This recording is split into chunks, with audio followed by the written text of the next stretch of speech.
Hello dear students. Today we will see the demonstration of various parts of lab scale fermenter and study of bioreactor design. For any bioprocess to be developed for the production of any valuable compound, it starts with lab scale fermentation in a conical flask, which is followed by bench scale fermentation in the reactor to be completed on industrial scale fermentation. Here, design and study of bioreactor plays a very important role. Fermenters are the closed vessel with all essential supportive attachments to provide a aseptic and strict controlled environment to perform biochemical reactions mediated by microbial cells to produce their metabolites or to produce commercially valuable products by biotransformation such as cosmetics, in food and beverage industry, plant biotechnology, production of biofuels, as well as in production of certain valuable recombinant products which are very much beneficial for the humankind. The objectives of our study of bioreactor design, it refers to a device that provides all the basic necessities important for biological product extraction. The vessel should be well equipped to maintain the aseptic conditions inside it for a number of days. It should be less expensive in terms of power consumption.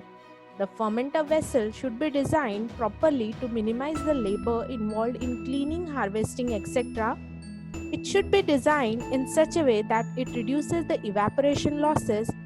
That's why the decisions made in the design of the bioreactor have a very significant impact on overall process performance.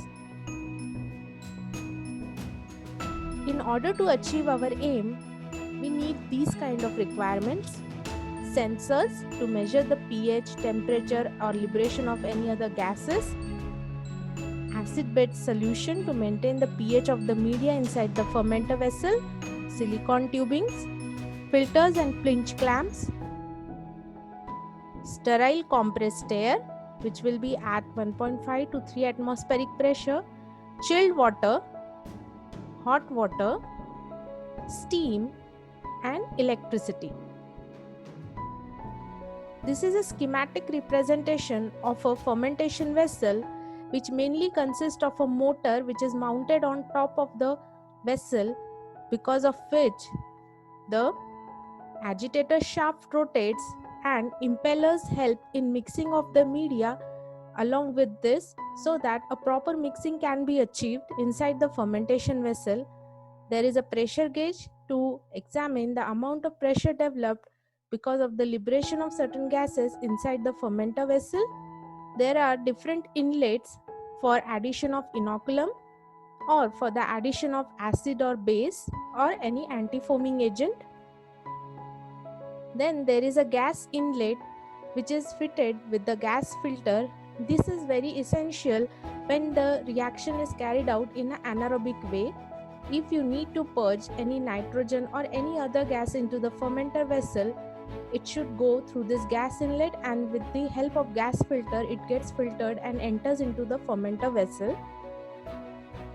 Cooling jacket to maintain the temperature of the fermenter vessel, and there are ports to measure the pH temperature from which the sensors can be inserted inside the bioreactor.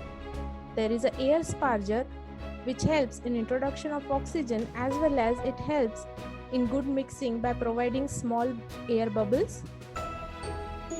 There is an outlet at the bottom of the reactor which is helpful in taking out the sample from time to time in order to study that how your fermentation process is proceeding. Now let's see the actual demonstration of the fermentation.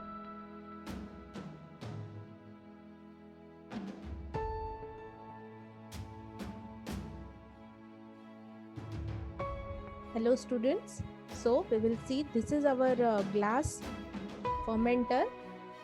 Its total capacity is 7.6 liter, whereas its working volume is 5.7 liters. It consists of a top steel plate which is having different ports, and this whole fermenter assembly we can sterilize by keeping it in an autoclave. This top plate consists of a temperature probe port, then there is a pH probe, as well as there are pressure gauge and silicone tubing. This is our control panel which will show us the temperature as well as the pH inside the fermenter vessel. By using this knob, we can control the agitation or speed of the agitator. Now you can see the agitation has started. Now through this filter and silicone tubing, we can introduce air with the help of the pump, and this rotameter can be helpful in maintaining the airflow which is going inside our reactor.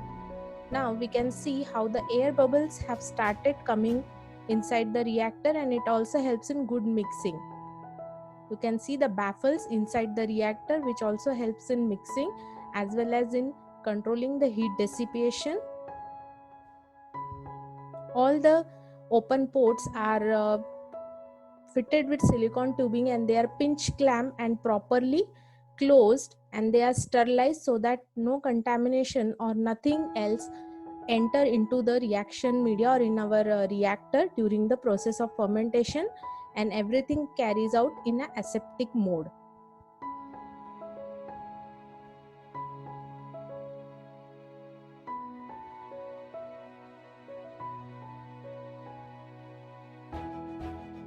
Now we will see what are the observation and results we are going to do for the measurement of different parts of the fermenter. Here, as we can see, the total volume of the fermenter is 7.6 liter. Its working volume is 5.6 liter. Height of the fermenter vessel is 30 centimeter and its diameter is 18 centimeter. Thickness of the glass vessel is 0.5 centimeter. There are certain ratios which we need to maintain while carrying out the design of any fermenter vessel. Here, diameter of the impeller to diameter of vessel is generally kept at 1:5 ratio, whereas we are having it as 1:3.6 ratio.